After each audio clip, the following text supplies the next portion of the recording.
I'm Primal Piggy. Thank you for joining me for another BDSM United podcast. Today, we're going to talk a little bit about the difference between submissives and slaves.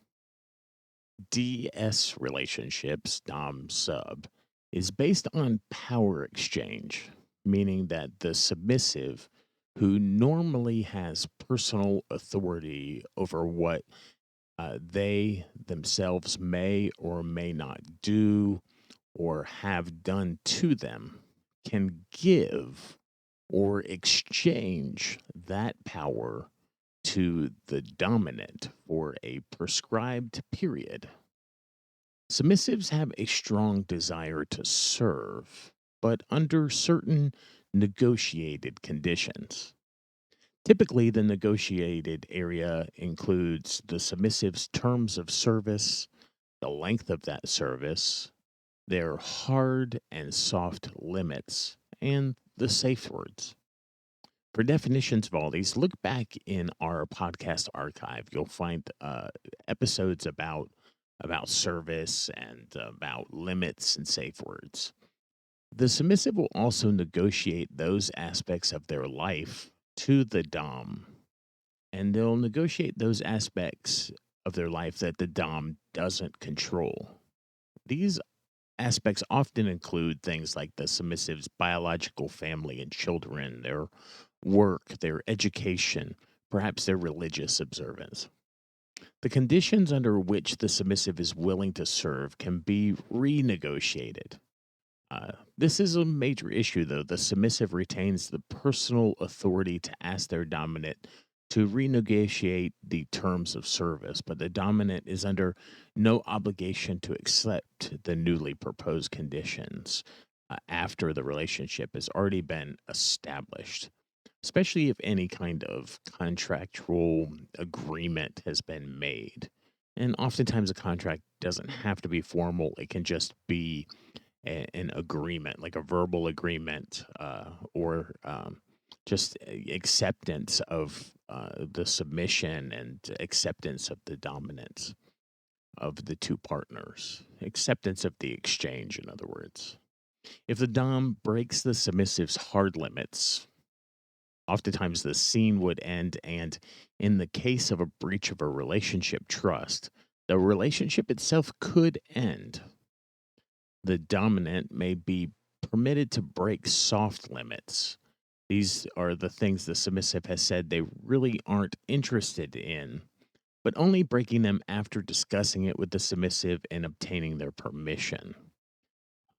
Perhaps it's something that they have a unique way that they can help a submissive try or to explore. In many and most cases, submissives cross back and forth between retaining and surrendering control over some aspects of their lives and continue to make other decisions in the areas that are off limits for their Dom. A submissive resubmits to the Dom at the start of any scene or activity over which the Dom has negotiated authority. And by resubmit, we just mean that a submissive acts submissive on any scene or activity which the Dom has negotiated authority, but doesn't act submissive in areas that are not within the scope of their relationship. Importantly, the submissive retains the choice as to whether or not to submit certain areas to the Dom at the beginning of the relationship, and only if things come up that were never discussed at the beginning. So there's a little bit of future proofness there. MS relationships, or master slave, on the other hand, are based on authority transfer, and oftentimes, even though we call this total power exchange, what is actually happening is authority is transferred. This means that once the person who is to become the slave has, in fact, surrendered personal autonomy and authority over themselves to their master or owner, they no longer have the personal power to make decisions for themselves. Thus, a slave would not have the authority to enter into a DS scene with someone other than their master or owner without the master specifically transferring their authority over their own slave temporarily to that other person. At least in theory, the slave gives up all rights to make personal decisions and becomes the property of the master. We say in theory because, practically speaking, the slave does make some decisions because the slave knows what pleases or learns and knows what pleases the master. And so the slave would choose and decide and do only those things and all of those things which would please the master. The core values are service and obedience. The slave loses the right to say no to the master.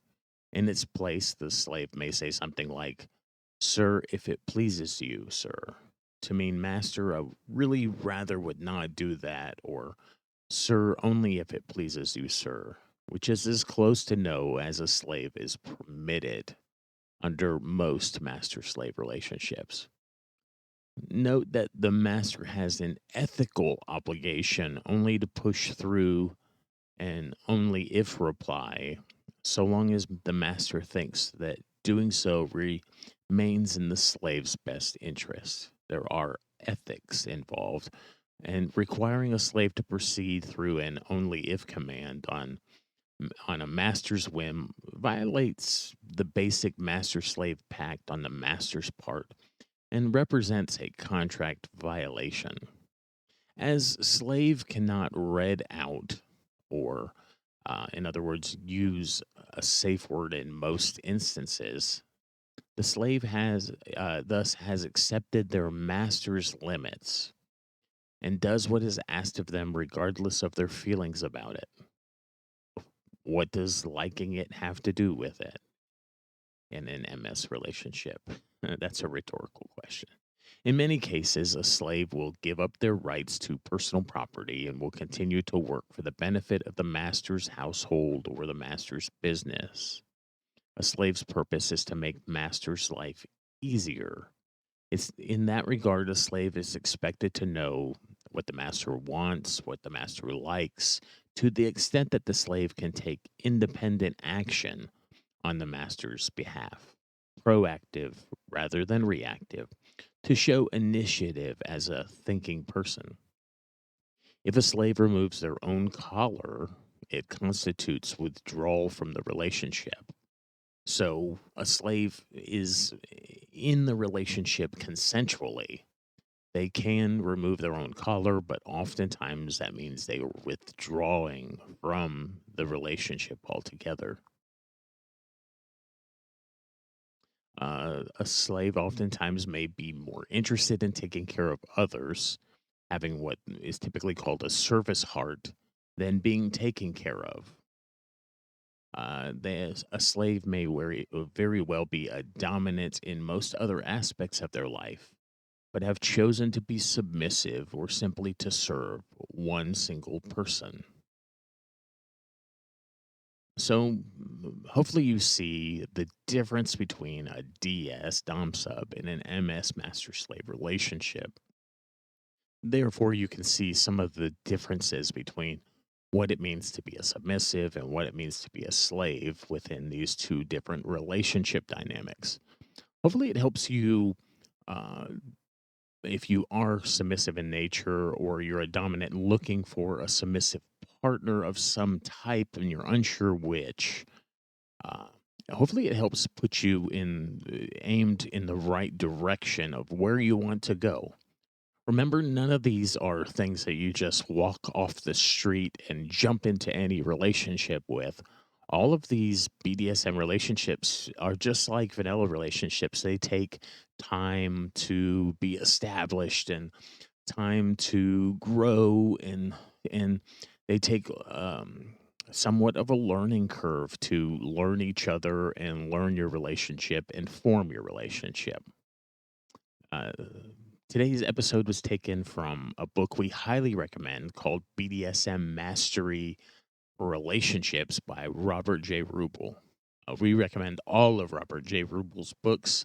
They are books that we regularly use and, as you can see, regularly teach from as well. He just has a brilliant way of explaining things, and we just love his resources so much. Speaking of resources, you can find all of our resources at www.bdsmunited.com. Thank you for joining us today, and we'll talk with you again soon.